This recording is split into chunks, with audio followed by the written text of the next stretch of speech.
હરભુજી રામદેવજી મહારાજના માસીએ ભાઈ થાય અને રામદેવજી બાપાને એમને મળવાનું વચન આપેલું કે હું તમને મળ્યા સિવાય જઈશ નહીં અને કુદરતને કરવું ને મળાણું નહીં અને આ જવાનો સમય થઈ ગયો. એટલે રામદેવજીએ વિચાર કર્યો કે મારે આને મળવાનું રહી જાય છે, મારે જવાનો સમય થઈ ગયો છે. એટલે એમને એમની યુક્તિ રચી અને એમના કુટુંબને ભેળું કર્યું. એ કે આમને હું જરાક જાણ કરી દઉં કે આ પાછળથી કાંઈ કરે નહીં. એટલે રામદેવજી પોતાના કુટુંબને ભેગા કરી અને વાત કરે છે કે ભાઈ મારો હવે સમય પૂરો થઈ ગયો છે અને મારી બધી તૈયારી કરો, પણ હું તમને એક ભલામણ કરું છું કે મારો દેશ જ્યારે શાંત થઈ જાય ને મારી સમાધિ થઈ ગયો પછી દુનિયા તમને ગમે એ કે પણ સમાધિની એપ ખોલવાની તમે વાત ન કરતા. કોઈ પણ તમને દુનિયા ગમે એ ભરમાવે પણ મારી સમાધિને તમે હલાવવાની કોઈ કોશિશ ન કરતા. એટલે બધા કુટુંબના કે કાંઈ વાંધો નહીં. હવે આ સમય પ્રમાણે રામદેવજી બાપુ સમાધિ થઈ ગયા. હવે આ વાત ઉડતી ઉડતી એમના માસીના દીકરા ભાઈ હરભુજીને કાને પડી અને હરભુજી આ વાતને માનતા નથી કે નહીં કોઈ દી બને જ નહીં. રામદેવજી મને વચન આપીને ગયો છે, નહીં તો સિદ્ધ પુરુષ છે, એ બોલેલું બીજું બોલે જ નહીં. મને કીધું છે હું તને મળ્યા સિવાય જઈશ નહીં, હું માનતો જ નથી, બને જ નહીં કોઈ દી. અરે કોકે કીધું પણ અમે ન્યા હતા, અમે મુઠ્ઠી માટી નાખી કે વાત બધી બરોબર, પણ હું એમ હા ન પાડું. હું ન્યા જાઉં અને અહીંયા મને પાકું થાય ને પછી હું તમારી વાત હા પાડું, બાકી હું એમ હા ન પાડું. એ વાત ખોટી, કારણ કે રામદેવજીને હું ઓળખું છું. અને આ બહુ જયારે માણસો કહેવા મનાણા ને એટલે પછી હરભુજી ત્યાંથી ઘોડા ઉપર ચડી અને રણુજા આવવા માટે નીકળે છે. અને રણુજાના સીમાડે બાપુ રામદેવજી બાપા ના ઘોડા ચરે છે ને રામદેવજી બેઠા છે.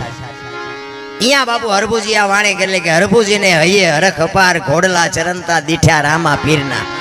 એમ નામ બાપુ જો ભજન બનતા હોત ને તો અત્યારે બુદ્ધિ તો આખ્યા ખટારા ભરા એટલી બધાની છે, એમ નો આવડે.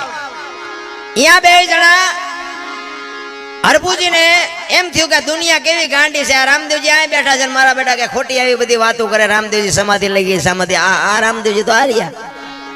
એ ઘોડેથી ઉતરી અને બે ભાઈ બાપુ પહાડ ભેટે ને એમ બે ભેટ્યા અને હરભુજી કહે છે કે મેં તો આવી વાત સાંભળી. એટલે રામદેવજી વાતનો ગળો ટોળો કરી નાખ્યો, ભાઈ આ તો જગત છે, ગમે બોલે શાંતિથી બેસને. આપણે ઘણા ટાઈમથી ભેગા નથી થયા, કહુંબો બનાય આપણે કહુંબો પી. એ બે જણા કહુંબો પીધો અને પછી રામદેવજી કહે છે હવે તમે ગામમાં જવું હોય તો જાઓ, મારે અત્યારે નથી આવું. એ રતન કટોરો, ગેડીઓ, અમલની ડાબલી ને બધું જે કઈ સમાધિમાં મૂક્યું હતું ને, કારણ કે આ રામદેવજી બાપાની યુક્તિ હતી બધી. હા અમે ભક્તિ કરતા હોય અમારી પ્રજા તો મારો નાસ્ત્રાજ વ્યવહિત કરે ને કે આ બીજા કરી જાય ને અમારી રહી જાય. આ રામદેવજી બાપાનો આવડો મોટો ઇતિહાસ છે. આખ્યાન તો તમે બધા જોતા હશો. આખ્યાનમાં બાપુ રામદેવજી બાપાના પરચા હશે, બધા બતાવે. અજમલ રાજાજી બધું સારું કામ કર્યું, બાળીનાથ બાપુએ બધું સારું કામ કર્યું, પણ એ આખ્યાનમાં બાપુ નેતલદેવનો ઇતિહાસ કેટલો છે. મારા ધારવા પ્રમાણે કઈ લાંબુ માઇલ પણ નેતલદેવનું કઈ છે નહીં. હવે રામદેવજીનું અડધું અંગ બાપુ ડાલીબાઈ કરી ગયા, નેતલદે રહી ગયા. અને આ બાપુ આપણું કાલ સવારની વાત પીપળી સવારામ બાપા ધર્મનો વાવટો ફરકે, કોક દી કાંટો મારજો ખબર પડે. જમનામાં રહી ગયા, જબુમાં કરી ગયા બાપુ. આપણા રહી જાય. હા અમે તો રાડ્યું પાડી દે ને એમ કહે છે કે અમારી પ્રજા ભજન ન કરે કઈ નહીં, પણ અવાડા ડાટા ન કાઢે એવી તો તું હમી કા રાખજે. ભજન જો બાપુ એમ બધાને ઉતરી જતું હોત ને અને આ જો બુદ્ધિ એમ મળી જતી હોત ને તો પૈસા વાળા છોકરા ઉભા વાહડા જેવા ગામમાં રખડે 40 વર્ષના. ત્યાં આપણે એમ ગામને કેટલા દીકરા છે કે આના લગ્ન જ નથી થયા, દીકરી જ નથી દેતું કોઈ. શું આ બુદ્ધિ કરવાની, શું આ પૈસા કરવાના. એટલે ઈ હરભુજી અને બે જણાને ઈ રતન કટોરો, અમલની ડાબલી ને ગેડીઓ રામદેવજી બાપા અજમલ રાજા માફ કરજો હરભુજીને આપે છે. અને ઈ ઘોડા ઉપર બેહી અને ગામમાં આવે. અને ગામમાં આવ્યો ને આખો શોકગ્રસ્ત ડાયરો બાપુ સોરે બેઠો છે. અને બધા વિચાર કરે કે ભાઈ જેવો ભાઈ વિયોગોના ઘોડા ઉપર બેહીને આવે અને શરમ નહીં આવતી હોય. હરભુજી બાપુ બગાડ ધાટ કરતો ઘોડો આવતો તો બજારમાં, ચોરે આવીને ઉભો રહ્યો અને કીધું શું આ બધા બેઠા છો. એટલે બધા કહે છે ભલામણા રામદેવજી બાપા સમાધિ થઈ ગયા 3 દી થયા. હરભુજી દાંત મીડિયા કાઢવા. ઈ કે પણ રામદેવજી મને અત્યારે સીમાડે મળ્યા ને કે તમે કયો છો સમાધિ લઈ લીધી.